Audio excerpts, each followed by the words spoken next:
Shabbat Shalom. How's everybody? I am sure that I am the only Egyptian Zionist that you will ever meet in your life, but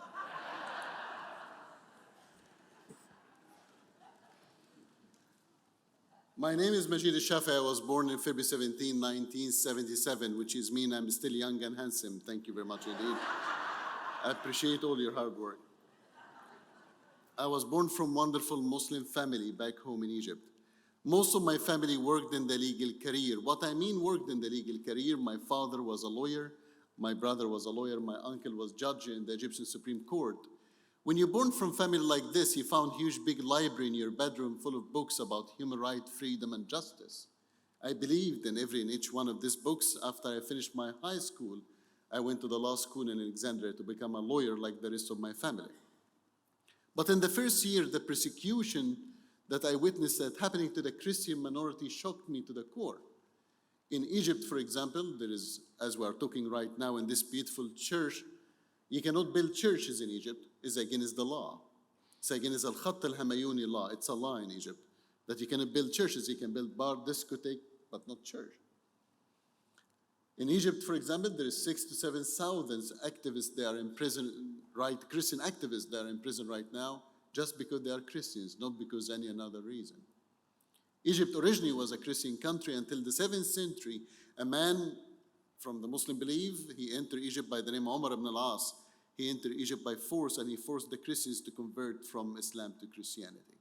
All of these facts and the reality make me wonder why there is persecution happening to the Christians in Egypt.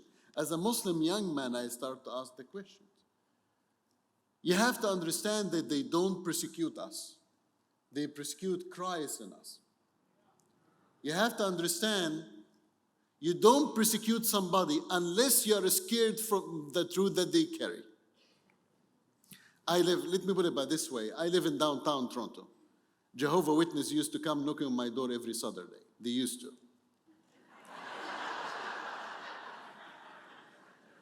I don't know why they stopped, but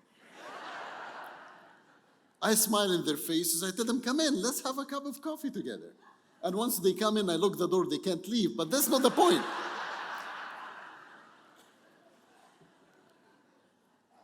I have 4 Jehovah's Witnesses in the closet right now. I don't know what to do with them.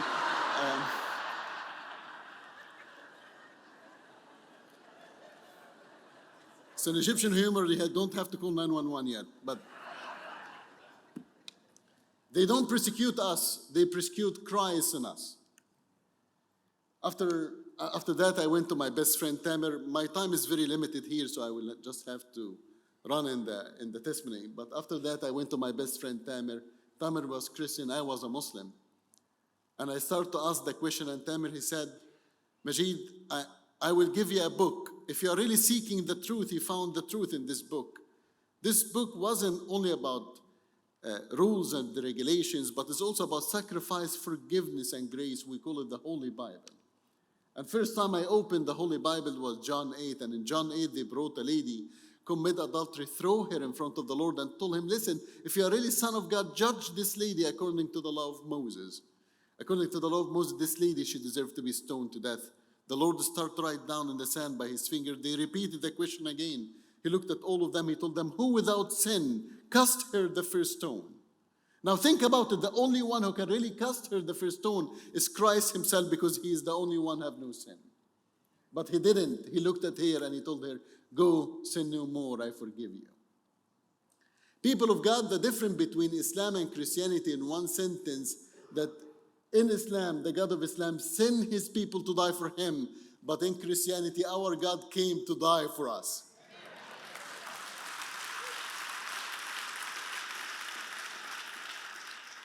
I started to build underground churches back home in Egypt. Very long story short, in August 15, 1998, I was arrested by the Egyptian authority. I was tortured for 7 days, and I received the death penalty. I escaped from my house arrest to Cairo, from Cairo, Alexandria, and Alexandria to Sinai Desert. That's when I stole the jet ski and I crossed the border from Taba to Eilat, from Egypt to Israel. Some of you would tell me, but you are a pastor, you are a reverend, how could you steal a jet ski? I stole the jet ski, sue me, long story short.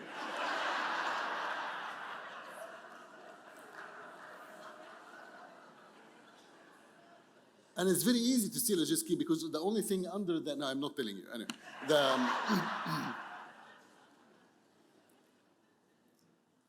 in Israel, under the peace agreement, Camp David, Israelis was under pressure to surrendering me back again to Egypt. But with the United Nations and Amnesty International, I become a free man again in Jerusalem.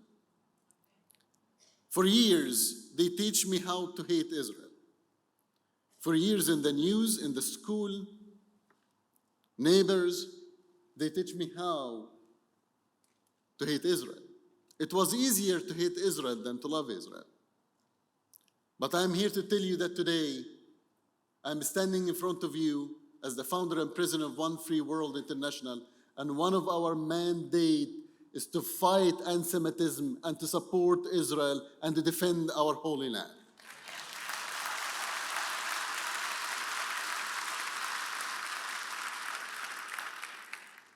Today, there is a new anti-Semitism around the world.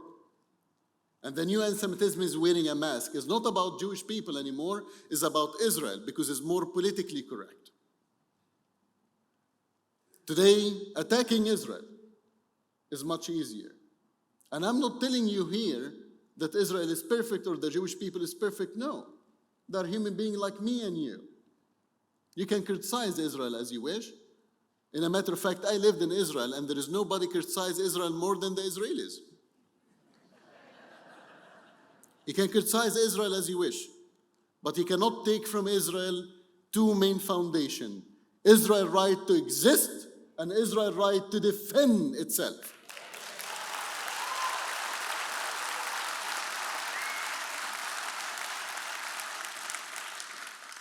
So in conclusion, once again, my time is just 10 minutes, so I have to close this right now. In conclusion, one thing I need to leave you with. I want you to remember what I was saying. The persecuted Christians is dying, but they're still smiling. They are in very deep, dark night, but we still have the candle of the living God. Our enemy, the enemy of Israel, the enemy of believers, have very strong army, have very strong weapon, but we have the Lord Almighty. Believe me when I tell you, after every night there is new morning carrying new day. After every storm there is sunshine, and after every persecution there is victory in Jesus' name.